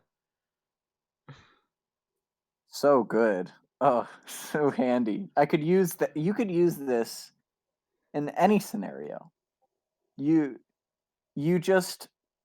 a reaction, and it's not an attack. You just force them to make a wisdom saving throw and charm them. Yeah. I didn't even think about using it outside of combat. Like your party sneaking in. You're not a very stealthy guy. You have stone and cloud rune equipped. A guard shows up. You just put them into a stupor while the rest of your party escapes, and you just go over and start grabbing ropes, doing your job how you can. Like good for control situations. If you want to catch someone, perhaps catch a creature or interrogate an enemy. Stop, reduces 0 for a minute. That's enough time to bind him up with chains or rope. They just need to end their turn within 30 feet of you. And keep in mind the limitation with charm. You're probably thinking of the charm person spell. As it's incapacitated. It can't take actions or reactions. They only get saving throws at the end of each of its turn. They don't get advantage when you attack their allies. Nothing like that. Wow. Alrighty. Well, onto the Hill Rune. And these last two, and this was not in UA. I kind of like this. in order to invoke the Hill Rune or the Storm Rune, you need to be 7th level or higher, which is when you get access to 3 runes. The Hill Rune, and I presume it's because they're a little strong. We'll find Yep. out. So specifically, as I'll get into it, they are strong at the early levels. Later levels, they can be handled, but in the early levels, they're just... You don't have the creatures to deal with the fiends that they throw out. There's something I love with this. This rune's magic bestows a resilient, reminiscent of hill giants, our favorite fatties. While wearing or carrying an object that bears this rune, you have advantage on saving throws against being poisoned and resistance against poison damage. You have that iron gut that those gluttons have. That's a little situational, although there are quite a large variety of enemies that utilize poison in D&D. It is always a troublesome mechanic. Yep. Saves you from the assassins, which are actually right at your tier level at this point. So I would say, compared to the others, I would say this is it's a fairly decent passive effect, although a little more situational than some others, perhaps. I will have... in addition... Oh, go ahead. I will state the issue of both dwarves and stout halflings already have this, making this a bit one of the weaker passives. But then we get to its invocation. In addition, you can invoke this rune as a bonus action, gaining resistance to bludgeoning, piercing, and slashing damage for 1 minute. This is also... It's not just mundane bludgeoning, piercing, slides, all bludgeoning, piercing, and slashing damage, magical or otherwise. Once you invoke this rune, you can't do so again until short or long rest. Let me just put it this way. Your fighter has 1 rage per short rest. Sure, it doesn't have the +2 damage output, it doesn't have reckless, but it has the reason that a lot of people go to rage. For the ability of not dying while just charging into the front line. Definitely super valuable to increase that tankiness, especially when, I mean, there's so few runes. You get so many, you get all but 1. I mean, why not throw it on there, you know? If there's one that's just a little too situational for you, resistance to all bludgeoning, piercing, and slashing, super handy for a whole minute. Yep. And that's the thing. If you got this at 3rd level, most creatures deal that, and you're not going to switch your campaign so that you could deal damage through the Hill Rune. Indeed. And I want to be clear, the Barbarian is balanced around the fact that they don't have that extra armor. They have to use their rage as a defensive form, and then it's also offensive. Fighter is going to have this resistance with, 1920 AC?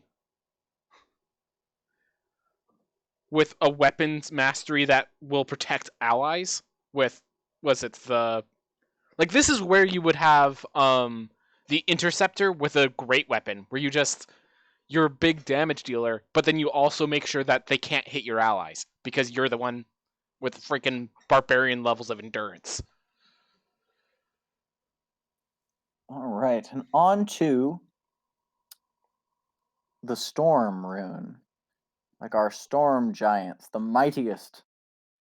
While wearing this rune, or wearing an object, or wielding an object inscribed with this rune, you have advantage on Arcana checks.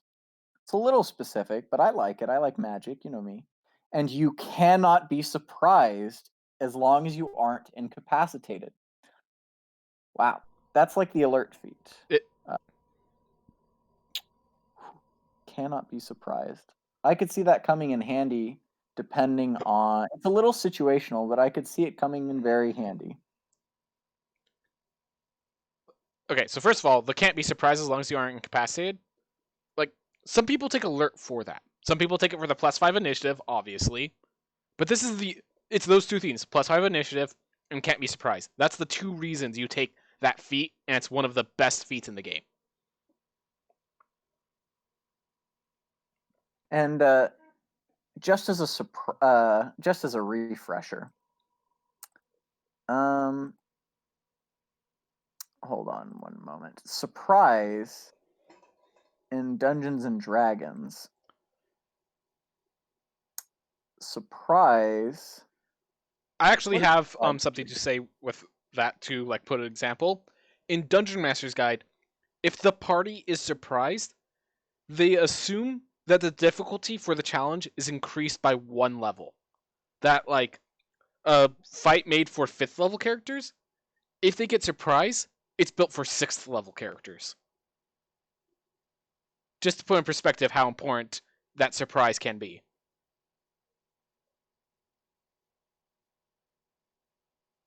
Let me check. So, if I'm not mistaken, surprise gives an extra turn, essentially. If you surprise somebody. Yeah. If you're it's so technically it's not extra turn, it's the people that are surprised don't act during their turns. But yeah, it's a free additional churn. And this with how fast combat is in this game, that changes the math by a lot. Could be deadly. Very often deadly. So I would say that one's definitely handy. All right. In addition, yes, in addition, when you invoke the rune as a bonus action, like a storm giant, you enter a prophetic state for 1 minute or until incapacitated. Until the state ends, when you or another creature you can see within 60 feet makes an attack roll, a saving throw, or an ability check, you use a reaction to cause the roll to have advantage or disadvantage on short or long rest. Wow. so I'm just going to state one thing. You take the saving throws of enemies, and you give them disadvantage. Every turn for 1 minute.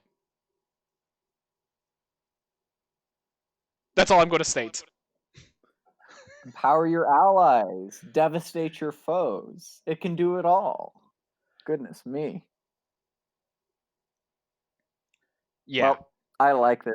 Needless to say, advantage, the choice between, I mean, you could also mess with your friends and give them disadvantage if you're mean. Hey guys, But, we the should leave. implication- No, we fight. Leave, leave, leave. Suck, suck, suck. as a reaction. So potentially, I'm trying to think. You are limited to 1 reaction unless you're a different fighter archetype. You can't be 2 fighter archetypes at once, unfortunately. That's true. That's true. But some of these abilities, I was just thinking, some of these abilities use bonus actions. So could you potentially redirect an enemy's attack towards one of their allies and then, as a reaction, impose disadvantage? Unfortunately, that's a because reaction. And yeah, you that want would that be to hit true reaction. anyways. That's true. That's true. But still, this but one there's a is... lot of use Look, for this. as I was saying, take the enemy saving throws, give them disadvantage. That one ability there is enough for me to pay attention to this. And this isn't just a combat ability. This is any attack roll or saving throw or ability check. I didn't even think about that. You Just out of combat, every ability check has advantage. Oh man. cause your friends to succeed at any point in more, or to be more likely to succeed at any point in time with this rune. Or with the whole idea Wow. where you're being the distraction with the stone root draining people, you also are talking to people, and then just suddenly, oh hey, this guard's going to have disadvantage on their perception check, so that they can't see your allies that are sneaking through the gates while you're talking to them. Like, Embarrass your rivals if they're trying to make an intimidation check. Give them disadvantage. Make them look like a fool as they fail miserably. Oh my! Like this does it all. This is your Jack. This is your bard's.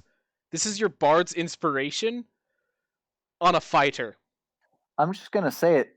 This is the most versatile active ability. Any attack roll, saving throw, or ability check, advantage or disadvantage. I'm pretty sure this covers these 3 themes cover all D20 rolls. Every roll that is made with a D20 is covered with these 3. I mean, Talk about battlefield control. Talk about helping your allies. Advantage. The almighty advantage. It is the power of bardic inspiration and cutting words. And cutting words couldn't even target saving throws because they knew how strong that was. At this point, you can at 7th level, you have 2 other runes in addition to this. Mm-hmm. Yeah, we're just knowing this is recovers on short rest alongside the 2 other runes. You could use Fire Rune and give them disadvantage on that strength saving throw to get rid of the shackles, damaging them for another 2d6 fire damage and maintaining that lockdown. Yep. You can make yourself invincible with the Frost Rune, plus giving them disadvantage on their attack against you. Literally, the Protection Find style, except you can use it on yourself as well. I love it, love it, love it, love it. I don't even care that the passive effect is situational. This alone. Oh, this is a good passive effect right here. You can't be surprised unless you're incapacitated. That is not situational. That is something people take a feat for. I feel like the advantage on Arcana checks, I feel like that's the little... That is the nugget. situational like, here you one. Go. Well, that's the cherry on top. Yep. You still have the whole sundae to eat, with this advantage or disadvantage. We still have 2 other short rest abilities on top of Action Surge at Second Wind. Goodness. Well, of all these runes, these 6 runes, you can have 5. You can have 5 of these. Any 5 you want. If there's one that, for this campaign or for this character, I feel like this isn't the rune for me. That's fine. You can have all the others. All of them. Yep. With that out of the way, let's get to their abilities after 3rd level. That's the theme.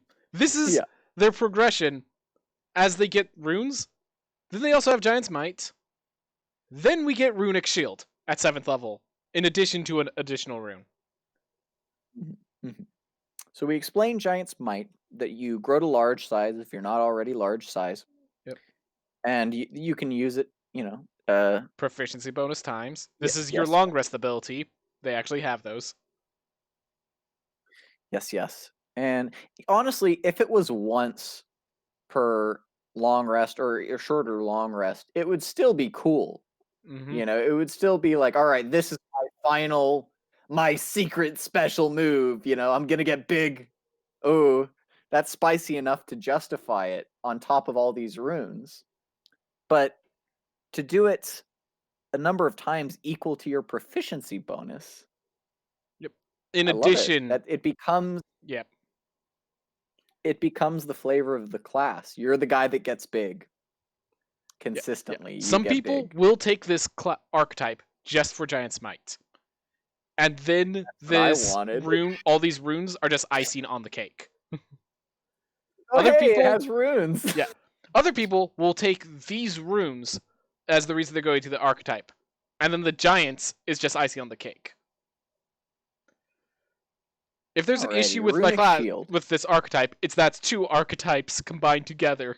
I'm not sure it needed to be. Anyways. I'm fine with it. Look, we'll see how the fighters pan out. Like, fighter is one of those classes that don't have magic, and therefore they can push them. I'm just nervous. Certainly. All right. Well, the Runic Shield is you learn to invoke your rune magic to protect your allies. When another creature you see within 60 feet of you is hit by an attack roll, you use your reaction to force the attacker to re-roll and use the new roll. You can use this feature a number of times equal to proficiency bonus once again, and you regain it on a long rest.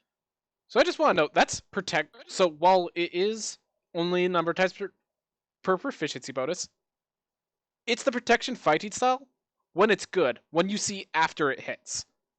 And it's also 60 feet instead of 5. Wouldn't it feel bad to have him re-roll like an 18 and have him hit a 20?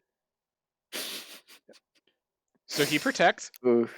he attacked, but most importantly, he helps stat.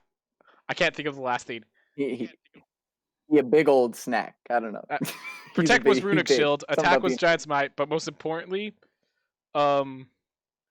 he hold them back. I guess hold him back. something That'll like that. work.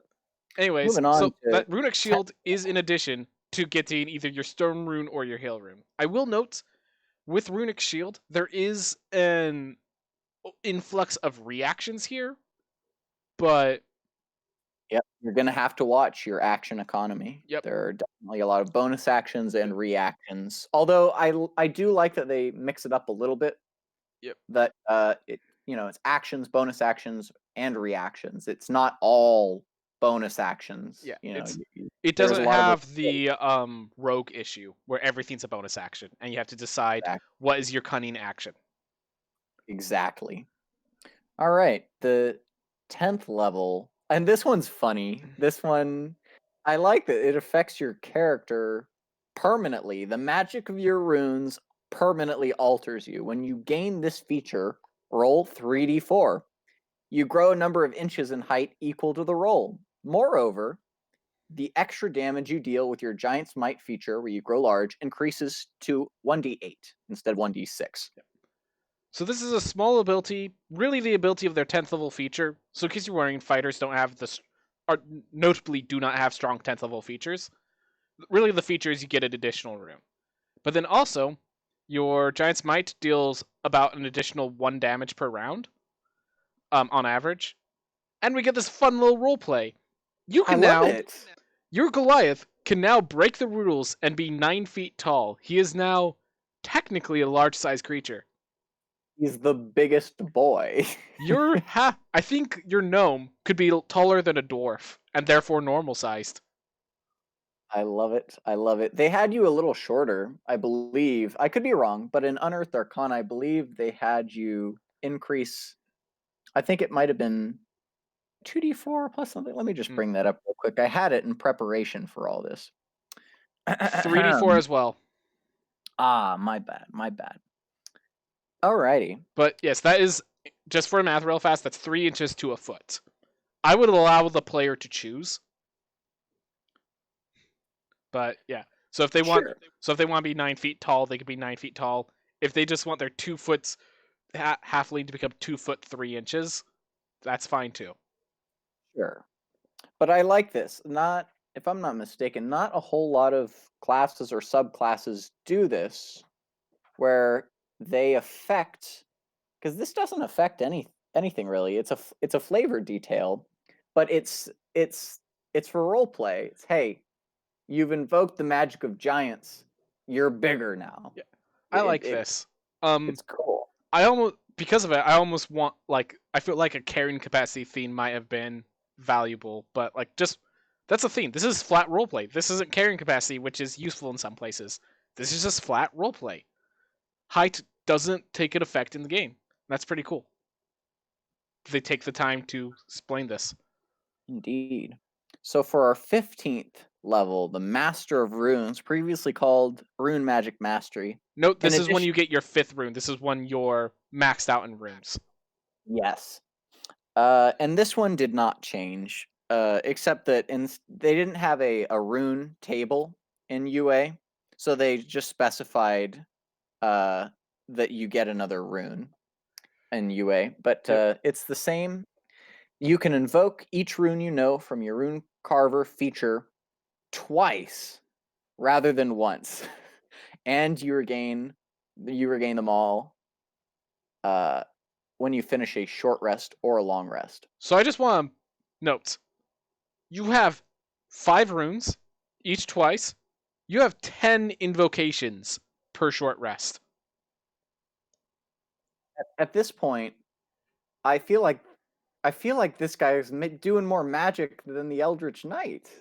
Oh, he definitely is. He is doing more magic than the Eldritch Knight by far. Because he's doing magic with his bonus action, he's competing for which magic he's using with his reaction, and then he's still attacking each round. And these ain't no cantrips.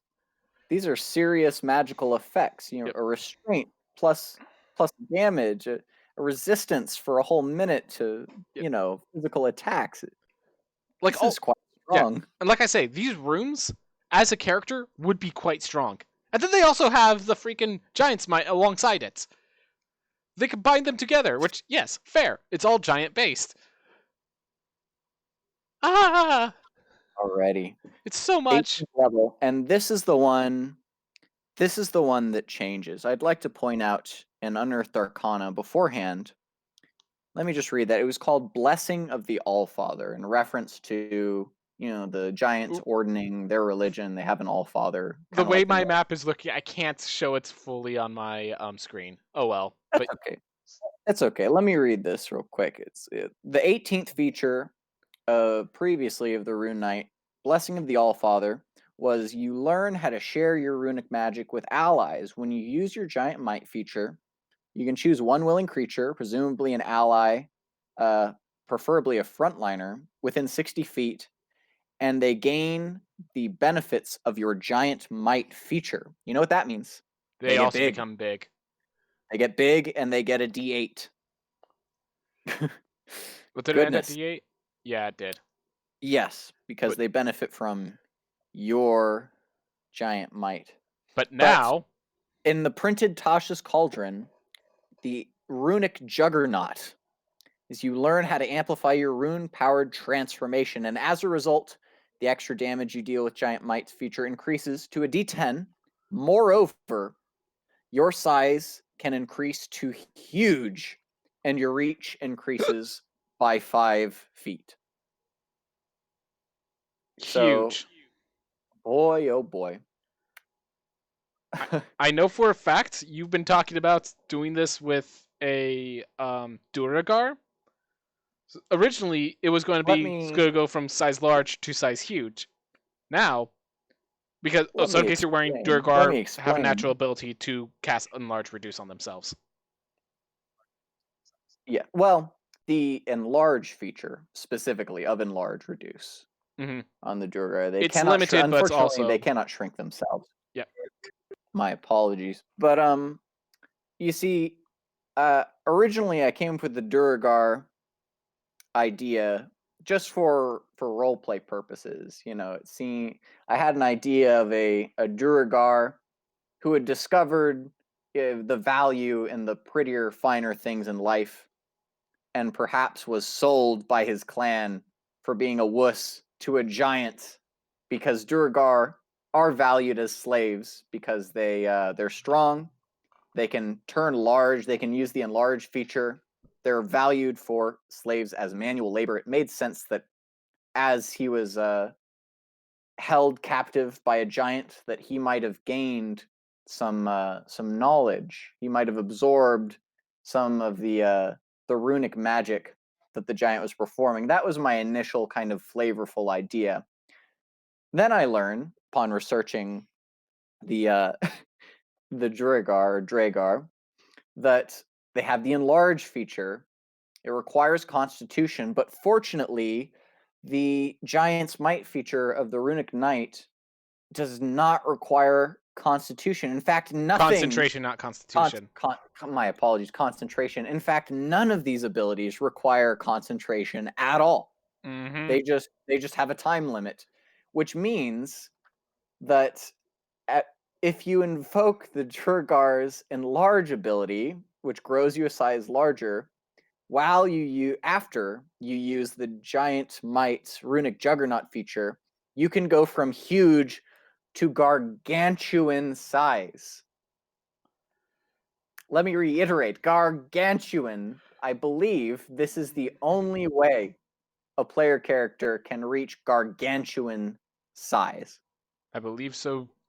There's a certain giant potion that's specifically through Storm King's Thunder. You could probably do it, but yes, this is the only way to do it consistently without the help of magic items. Yes, this is his trump card. This build, the Duragar, this is his trump card. He becomes, and that further implies that at 3rd level, you can become huge if you use your enlarge feature. And gargantuan size. Are there any feats aside from Brawny, which I know is not in Tasha's, although we'll go over feats later, I'm sure. Are there any feats or abilities that you can get that increase your carrying capacity to a size larger? No, unfortunately, the whole hope with Brawny did not happen.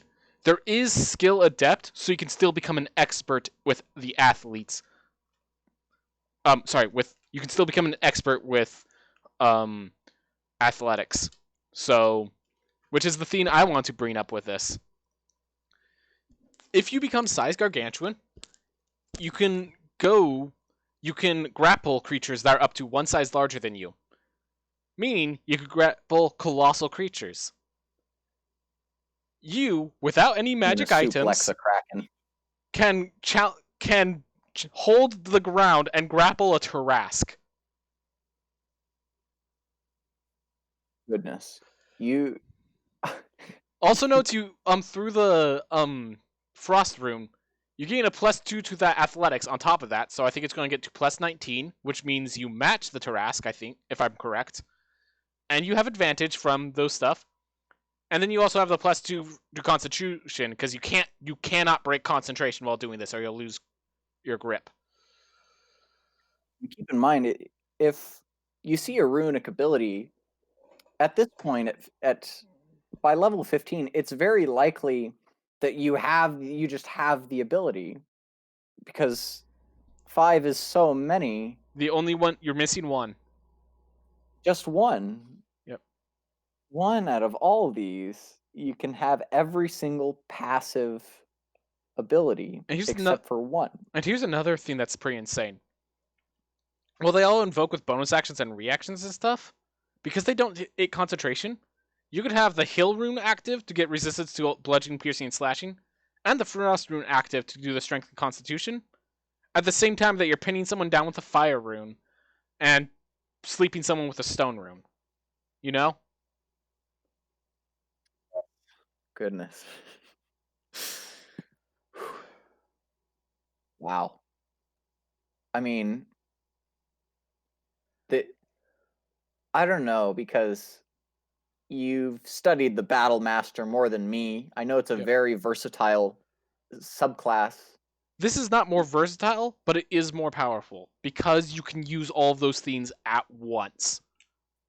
The amount of passive abilities, the advantage on all these checks, it's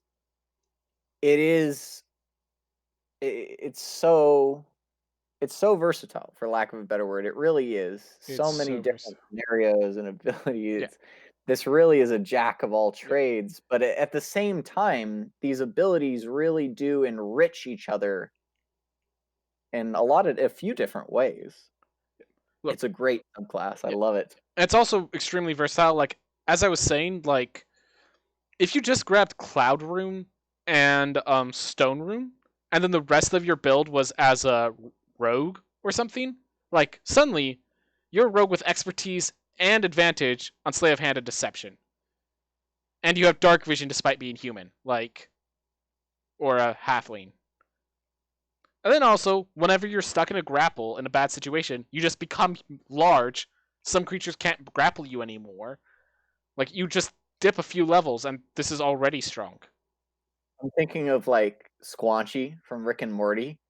How he's small, so he's, like, tiny, and he suddenly just becomes yoked and huge.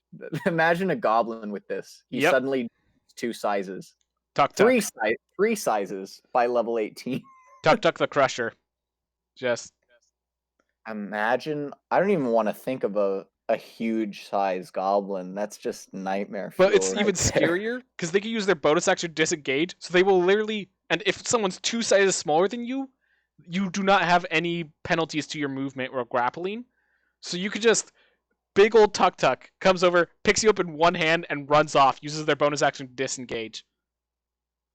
I'd like to think of that as like a storyline. Like there's a giant goblin that's been running off with humans. How are we gonna beat this thing? God, nightmare. Yeah. I love it. I love this. Yeah. Again, my only issue is there's so much flavor just by the Juggernaut, and there's so much flavor by the runes, and they decided to try to shove them both together. My only issue with this class is it's too powerful. The flavor is all perfect. The abilities are amazing and bring up a lot of creativity. This is an amazing class. Again, my only issue is you shoved so much in here. You shoved so much in here. I guess now that we made all these stronger Battlemaster themes, we need to make fighter archetypes a lot stronger so they can compete with Battlemaster. It's so much Like still. 4, even 3 runes would have been forgivable with the Master of Runes, the 15th level feature. Using Like them number of twice. runes known versus number of runes prepared, or like maybe if there was just a limit where you can only invoke it a certain number of times. Like You're just constantly, they recharge on a short rest. You're just constantly going to be using these features. Yep. That's the whole build. That's the whole class. You just Mhm. use these over and over I'm pretty again. sure at the end you have more invocations than a Battlemaster. Yes, you have more invocations than a Battlemaster would have mastery dice at 15th level. Wow. That's all I got. Yep. Archetype is insane. It's good. It's flavorful. My only issue, if you're trying to run this into your campaigns, keep in mind how freaking insane this is. How freaking insane this is. I might limit how many runes, like during short rest, they decide whether they're attuned to their Cloud Rune or their Frost Rune, if that's the two they chose. You don't attune to both at 3rd level. What would have maybe? I mean, at this point, there's not too much. There's not too much use in spitballing how they could have, pared this down or balanced it a little more because it's written. It's published now. It's published. It's official. This is raw. It's yeah. raw. No, we're just going to have to. This is it. This is it. It's like the Circle of the Moon Druid. You can't play 2nd level campaigns without having to think of a.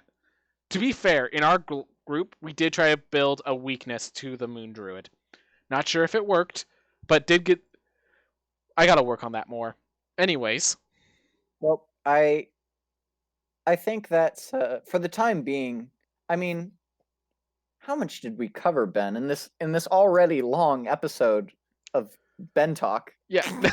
How much did we cover out of this whole book? We just covered. We're not even done with the fighter yet. We still have one more archetype to go in the fighter, and it's the introduction to Psionics in this game.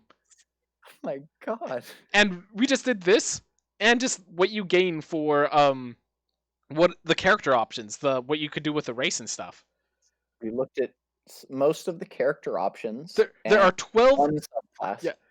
There are 12 other classes. One of those classes being the Artificer, which for some people is a whole new class if they didn't get Eberron. And it has 4 archetypes. That's another thing. Every single class has at least two new archetypes. Like the Bard, it's technically 1 new because one of them came from Mythic Oddities of Theros. Same thing with Wizard because one of them came from Skag. But so I am going to note they did improve a Blade Scener from Skag. But still, like we have covered a 12th of chapter 1 of this book. I mean, I threw a projection out there a while ago, and that this would change the game. It's going, yes. That this is the DLC for the player's handbook, and if it's correct that this is Adventurers League legal, I think that was their intention. Yeah. Look, I really think customizing your origin, adding the option to basically be this custom lineage, that's basically 5.5 of Dungeons & Dragons, as far as I care. This custom lineage is them saying, like, here's 5.5. Here is how we're going to do new races from here on out. We're just going to make new feats, and then you create the race as you think it should work. Love it, love it, love it. This is so much content. It's so much content. Don't worry, we're not done doing it all today. That we're going to do this over multiple days. If we went straight through, it would take multiple days. Yep. Just reading it takes like how many hours? It's 188 pages, and a lot of it is condensed a lot of words. Goodness. And then we have our opinions, which honestly we talk more than there is to talk about. Yeah. I'm saying we talk more than we read. That's all I was trying to say. My apologies. I said it weird. Certainly. Well, I mean, as potentially OP as it may be, and I think it certainly is in a couple different respects. What do you think is maybe a weakness of this Rune Knight subclass? Are there any? Let's see. So they're buffing. So one of the things I could think of immediately is the reliance of Constitution and Strength, or whatever your weapon-based theme. It kind of, because of Giant's Might, it pushes for Strength. It definitely says you don't want to be a Dexterity-based character. Because of that pushing on Constitution, it says you can't just give up. You can't just go +2 and you're done. You want to bring that to +5 if you can. So that kind of forces you towards those 2 ability scores. And while that's strong, it suddenly says, hey, the insane things you could do with insight checks, having advantage, and having a good score. Not very easy since that's a wisdom-based skill. Every single skill that's increased is based, like, the only exception is Sleight of Hand is based on dexterity, and otherwise everything's intelligence, wisdom, and charisma, which are not connected to this archetype. So a lot of the huge breaks that you could imagine doing, where it's, you have advantage and expertise in deception or something, you're giving up your constitution and your strength to do so. So this is very powerful, but it's also very ability score heavy. Other than that, the fact that you kind of want to just keep spamming your abilities. Again, the fact that if for no everything other takes reactions or bonus actions. Then you. I think Fire Rune is going to be used often, simply for the fact that it doesn't take any action. It's just part of hitting. It's when you hit with a weapon attack. Also, something that's fun is with that, now that I'm re-looking at it, it's when you hit a creature with an attack using weapons. So if you intend to use this and you miss, it does not activate. Correct. And again, it doesn't take your bonus action. It doesn't take your reaction. This is also, once you get 2 invocations, you can use this on 2 different attacks. You're rewarded for doing good. You're not punished for failing. Yeah. I do say I'm glad that they go with that build. That's the problem with protection, that you have to make your decision before you know. That's always feel bad with the protection. That's like my issue with the protection fighting style. I will also note that you can't really use bonus actions and reactions with this. If you're a Rune Knight, you actually have to deal with action economy, which is something fighters really don't care about because every action is attack, and then you have these bonus actions and your reactions, whatever you do with them. Yeah, that's where you feel that magic come in. Now you gotta prioritize. You gotta worry about your action economy. Should I use this bonus action? Should I throw this ability on? Should I use this active ability? Should I wait? What feats are you gonna buy? What feats are you gonna buy, and are they worth purchasing? Exactly. Are you gonna risk? Are you gonna risk paring down the complete domination of the rune abilities in your action economy and take a feature that relies on a bonus action or reaction? There's a lot of great feats and abilities that require it's funny that our complaint is that there's just too much. There's just too many good abilities. It's gonna suck away all the other abilities. But yeah, that's just proof that this class was pushed. This archetype.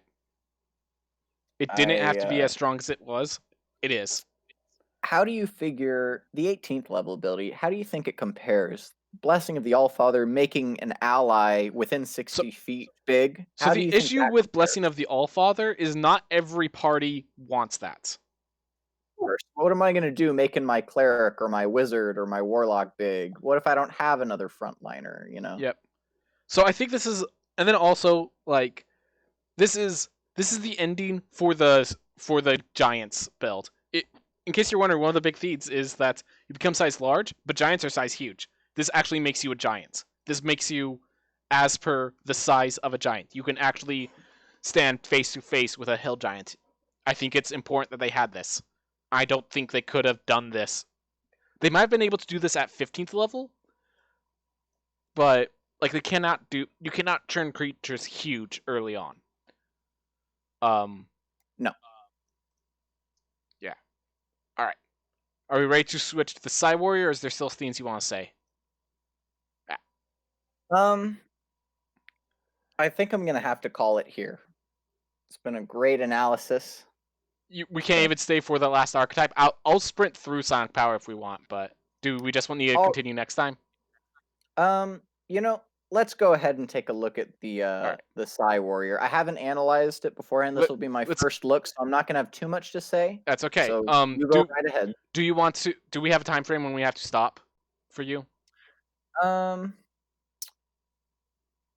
Probably within 20 minutes to half an hour. All right, if it's 20 minutes, this is our look into Psionics. I do want to talk about that. So I think we will have to stop here. We'll continue with the Psy Warrior next time we get together. I agree, just because there's so much to see. Yep. Yeah.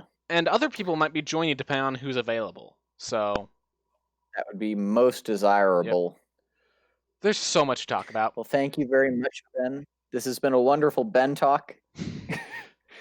So yeah, it's just I have a lot to say. That's the thing. I played this game for a long time. Well, there's so much to say about all of this. I totally understand.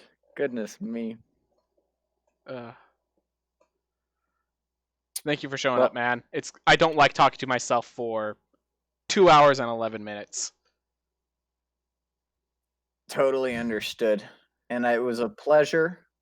It was a treat. I really, because again, I had this is something that I had in mind to talk about the Rune Knight initially, and I'm glad that I got to really look over it in detail. Yeah. As powerful as it is, I mean, I love roleplay. I love flexibility in creating characters and builds. That's where my heart is. But I love that power, and you know, yep. and I do like how versatile and strong it is. I really love it. I will say, of the classes to be pushing their archetypes, Fighter is one of the good ones to choose. Fighter, Monk, Ranger, basically the non-casters. Indeed. And I don't get a caster vibe from this, not at all. Yeah, no, this is its own type of magic. I agree. And there should be more of this. Magic shouldn't just be, spell slots. Spell slots. You get this many spell slots. You get these type of spells. And we'll actually, next time, be going over Psionics, another example of magic that isn't spell slots. Like they read my mind. Man, I wish I could be a fighter, do magic things. Yeah. Well, sir, have we got a couple of subclasses for you? Very excited to tackle it next time. All right. Thank you very much, Ben. See you next time, man. So long.